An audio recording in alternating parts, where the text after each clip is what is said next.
Halo, assalamualaikum, Abang Andi. Mohon maaf seandainya saya lancang. Saya ini nomornya suami saya atas nama saya, Ibu Cartem dari Bekasi. Ya, bukan dibilang keluhan, nggak keluhan.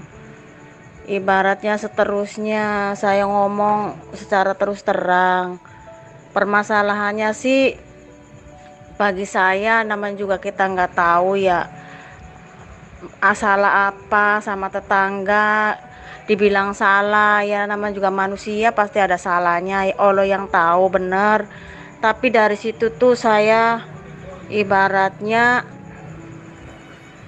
kanan kiri di pagar tanda tanya gitu. Bener, masalah salah mah Allah yang tahu, saya juga nggak tahu. Cuman masalah dagang ini saya kanan kiri dipepet, lihat saya usahanya banyak yang beli, mungkin tetangga iri apa gimana saya juga nggak ngerti. Bang Andi, mohon pencerahannya, minta maaf sebelumnya. Ya udah gitu aja. Assalamualaikum warahmatullahi wabarakatuh. Halo, assalamualaikum Bang Andi. Saya dengerin YouTube-nya Bang Andi. Alhamdulillah saya pelajarin. Setelah pelajarin saya udah pelajarin, udah dapat 15 hari. Terus mungkin ada teguran, bener kata Bang Andi. Ya dikikis apa yang saya cintain, ya mungkin ini mungkin jalan Allah dicoba. Karena dicobanya itu saya usahanya dagang lumayan lancar, sementara tetangga sama-sama jualannya lain, beda butik, mungkin kurang pembelinya, peminatnya kurang, saya juga nggak tahu.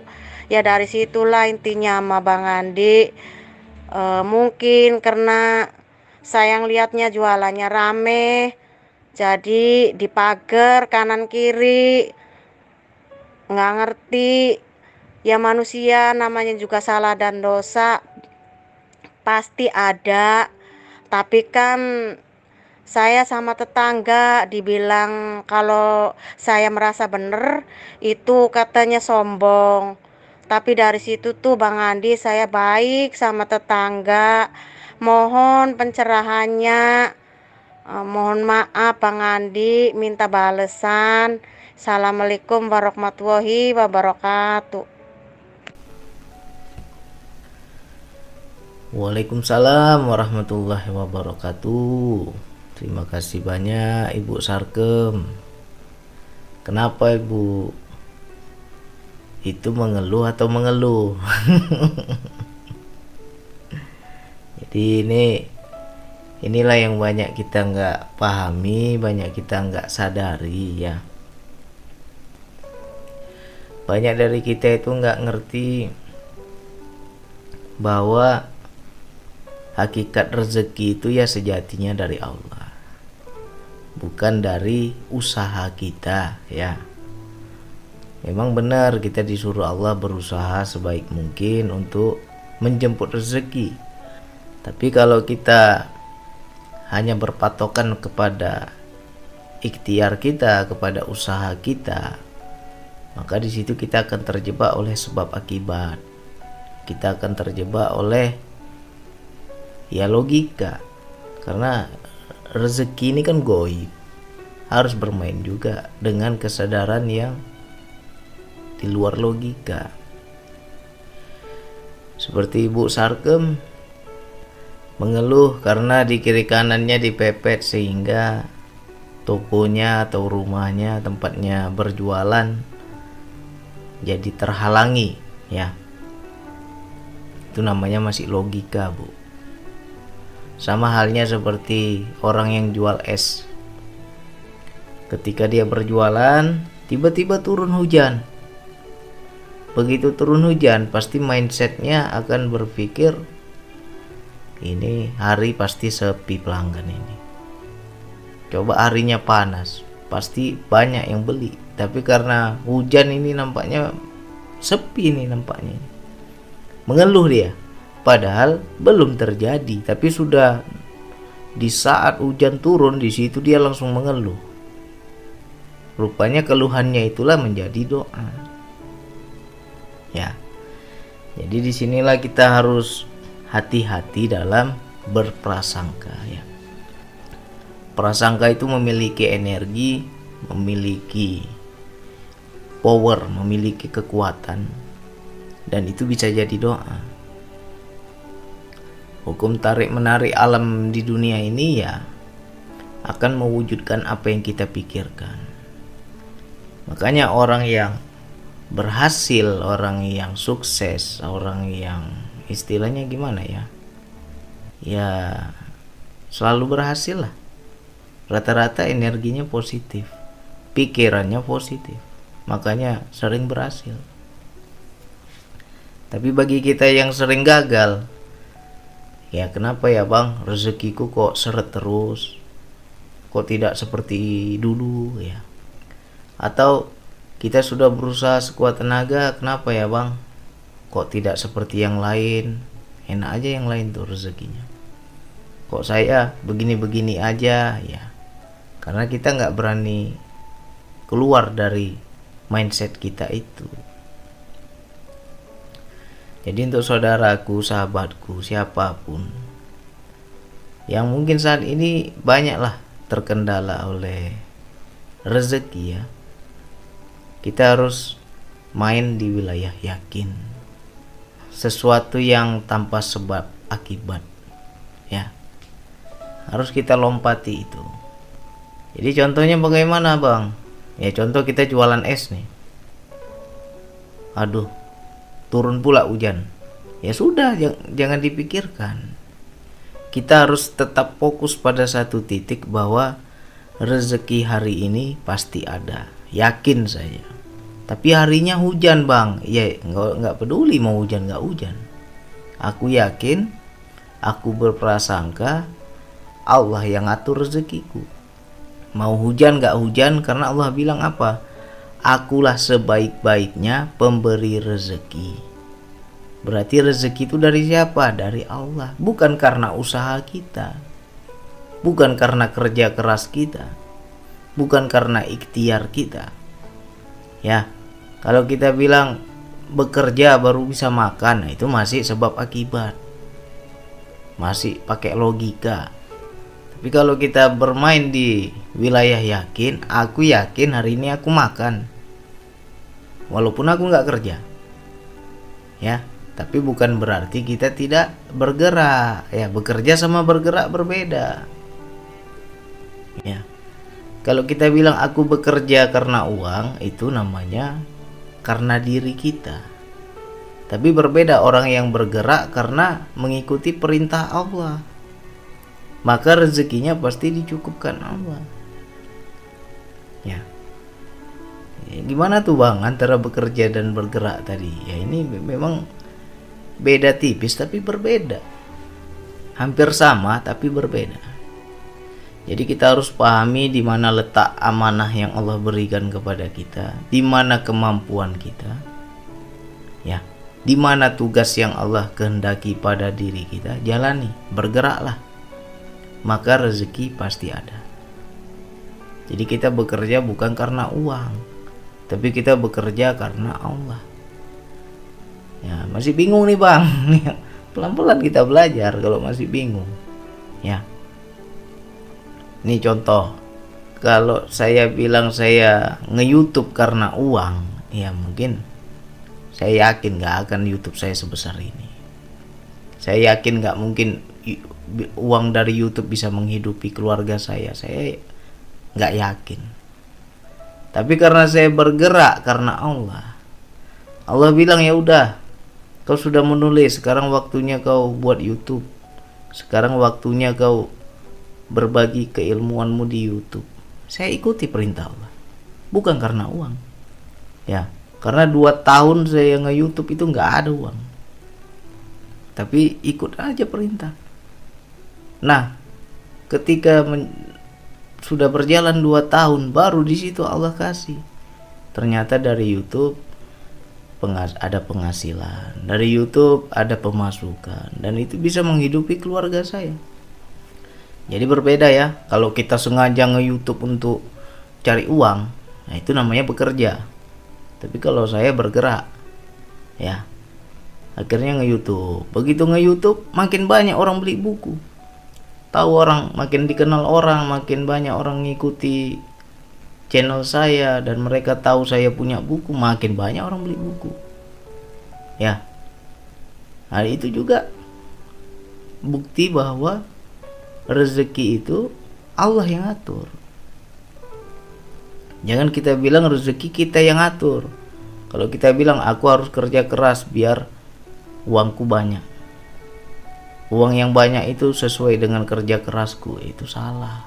Berarti kamu bekerja karena uang, bukan mengikuti gerak Allah. Ya sama juga macam Ibu Sarkem tadi. Allah perintahkan, Allah memberi kita kemampuan berdagang, ya sudah dagang saja, nggak usah dipikirkan. Tapi sepi bang pelanggan bang, sudah dipagar, sudah dipepet, kiri kanan sudah tertutup, itu namanya masih sebab akibat. Ya, aku yakin walaupun diketutup ini sama pagar tetangga ini, aku yakin rezekiku ada. Allah yang atur nanti. Pembeli itu akan datang dengan cara Allah sendiri. Kalau kita main di situ, insya Allah datang itu. Ya, saya juga berdagang. Dagang apa? Dagang buku, ya kan? Saya juga jualan buku. Ya, dulu juga bingung. Aduh, hari ini nggak ada yang beli. Saya uang udah nggak ada. Mau bayar ini, mau bayar itu, nggak ada uang. Ya, akhirnya apa? Diajarkan itu sama Allah. Kalau tunggu ada pembeli baru kau ada uang, itu namanya masih sebab akibat. Jadi bagaimana caranya ya Allah? Ya kau yakin saja uangnya ada. Jangan lihat caranya. Ya, nah, macam-macam cara Allah. Ya kan? Nah, saya terapkan. Alhamdulillah. Sampai sekarang udah berapa tahun saya jualan buku, ada-ada saja itu. Ya, ada-ada saja. Aku nggak ada aku pikirkan begini begitu. Aku yakin Allah yang atur nanti pembelinya, ya kan? Allah yang gerakkan pembelinya. Jadi jangan sampai kita terjebak dengan sebab akibat. Ya, wilayah ini harus naik lagi ke wilayah yakin. Kalau kita bilang tunggu pembelinya ramai baru banyak uang, baru ada uang, ya itu masih sebab akibat. Ya, banyaklah di YouTube itu sudah saya ceritakan itu tentang kebesaran Allah, tentang karunia Allah yang Dia tunjukkan di keseharian kita, ya. Jadi kita ketika ibaratnya ya terpuruk, jatuh, bagi saudaraku, sahabatku yang saat ini ya lagi demam lah dompetnya, ya kan? Lagi demam dompetnya, lagi sakit dompetnya, minta sama Allah, ya Allah biar sehat dompetku ya Allah, apa yang harus aku lakukan ya Allah? Baca itu, nanti ada perintah. Oh kamu begini saja, oh kamu begitu saja. Jalani karena Allah, bukan karena uang. Ya, berbeda kalau kita karena uang. Gak ada keberkahan nanti. Uang banyak dapat, tapi gak ada berkah. Yang ada apa? Capek aja kita. Makanya banyak orang karena sudah mencintai uang, sudah niatnya itu hanya karena cari uang, akhirnya apa? Kehidupannya itu dibuat susah, dibuat capek oleh pekerjaan. Sibuk dia, anak istrinya dia nggak peduli, sibuk bisnis terus, sibuk kerja terus. Ya, waktu ibadahnya juga ditinggalkan, asik mikir dunia terus. Kalau kita seperti itu, yaitu pertanda bahwa kita kerja karena uang. Ya. Berbeda loh kalau kita niat, ya Allah, aku bekerja untuk menafkahi anak istriku. Ya. Aku untuk memenuhi kebutuhan mereka. Niat pertama apa? Bukan uang, niat pertama ibadah. Karena apa? Menafkahi anak istri tanggung jawab kita kan. Ada ibadah di situ. Niatkan seperti itu. Ya udah, bekerja sungguh-sungguh. Lakukan apa yang kita bisa. Dan kita harus yakin bahwa ketika kita lakukan dengan ketulusan, dengan keikhlasan, ada keberkahan. Apapun lah. Begitu sekarang kita berdagang. Apa saja dagangan kita, ya lakukan karena Allah, jangan karena uang. Ya. Lakukan karena Allah. Harus ada nilai ibadah. Ya Allah, aku hendak menyekolahkan anakku. Aku hendak membiayai hidup keluargaku. Kuatkan aku, sehatkan tubuhku ya Allah. Mudahkanlah usahaku ya Allah. Atau kita punya niat atau punya nazar, aku ingin menolong orang-orang di sekitarku. Di kampungku ada janda-janda tua yang tidak ada lagi yang peduli, aku hendak menolong ya Allah. Ya, atau ada anak yatim, aku di kampungku ada anak yatim ya Allah. Mudahkan aku biar aku bisa tolong mereka. Niatkan karena ibadah. Kalau niatkan karena ibadah tuh lancar. Tapi kalau kita niatnya hanya uang, susah. Ya. Jadi kalau dibilang, kenapa ya bang? Kok sempit? Kok dipersulit? Ya. Makanya kita jadi nggak enak sama tetangga, jadi nggak cocok sama tetangga karena masih melihat sebab. Ya, jadi untuk Ibu Sarkem, kalau tetangga pagar ya udah jangan marah, nggak boleh marah. Ya, biarkan saja hak mereka, tanah-tanah mereka. Oh, tapi bang nanti terhalangi dagangan saya, ya berarti kita masih lemah mindset kita itu. Harus naik lagi kita ke wilayah yang lebih tinggi. Ya. Aku yakin bagaimanapun caranya daganganku laris. Udah gitu aja. Jangan lagi di wilayah sebab akibat. Jadi kalau kita paham rezeki itu datang dari mana, ya. Allah yang mengatur, Allah yang memberi. Ya. Aku ini hanya istilahnya syarat saja lah. Aku bekerja ini kan hanya sebagai ikhtiar saja, syarat saja. Mengenai keberkahan Allah yang atur. Ya. Nah, justru di sini kita harus pahami, harus membaca. Ketika rezekiku dipersulit, tujuan Allah itu apa? Hikmahnya apa? Ya. Nah, baca itu. Bisa jadi kita nggak pernah minta sama Allah. Kita berusaha, berdagang, berjualan. Semua yang ada di otak kita itu hanya duit aja. Tapi kita nggak pernah merasakan, tidak pernah menyadari sejatinya yang memberi rezeki itu Allah, bukan karena usaha kita.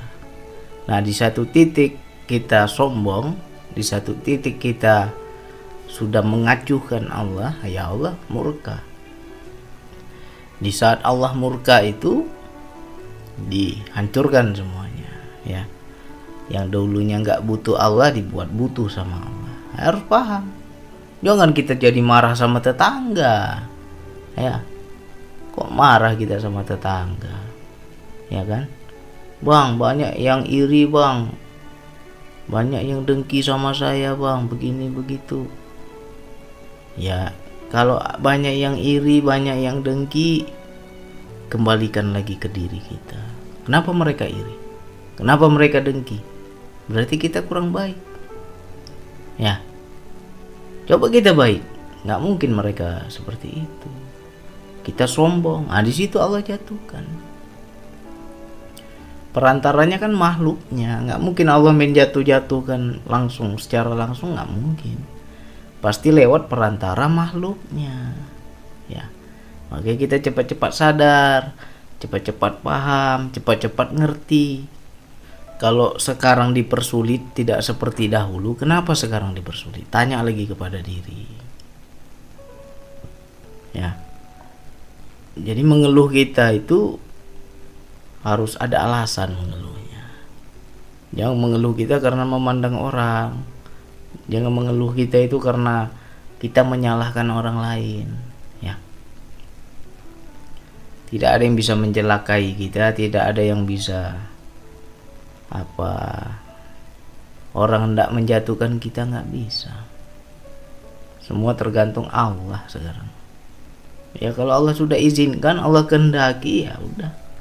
Bilang apa kita?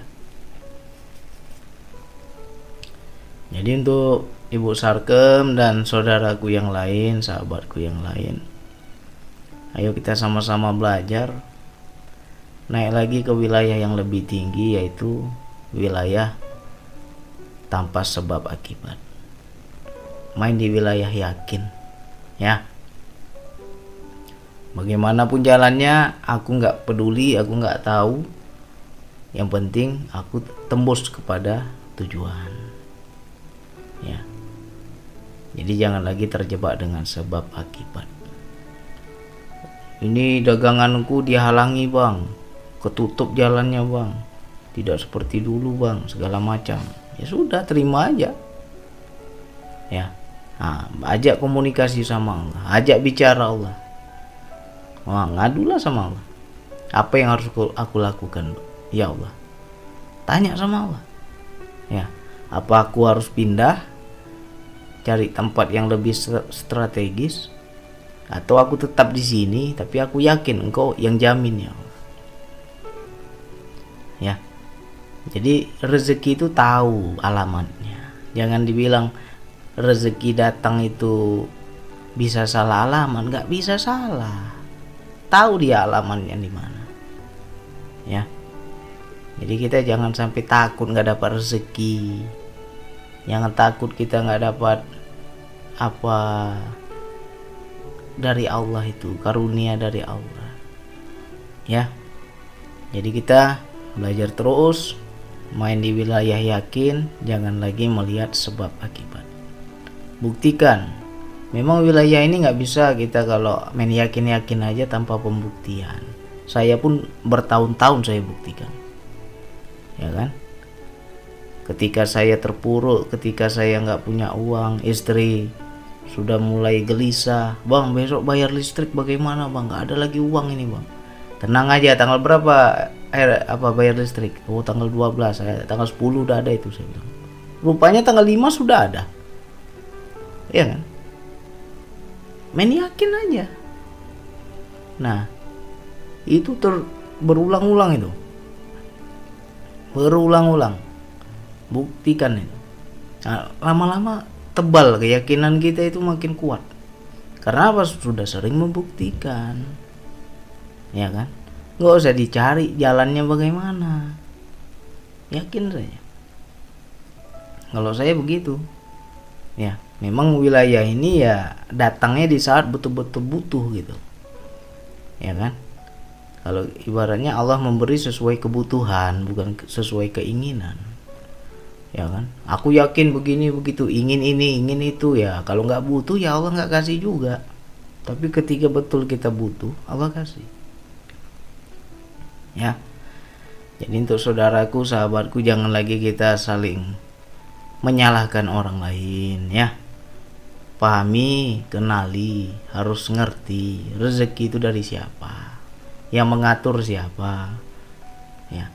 Jadi bukan karena usaha kita, karena kerja kita. Nggak ada orang bisa menghalangi rezeki, itu nggak ada.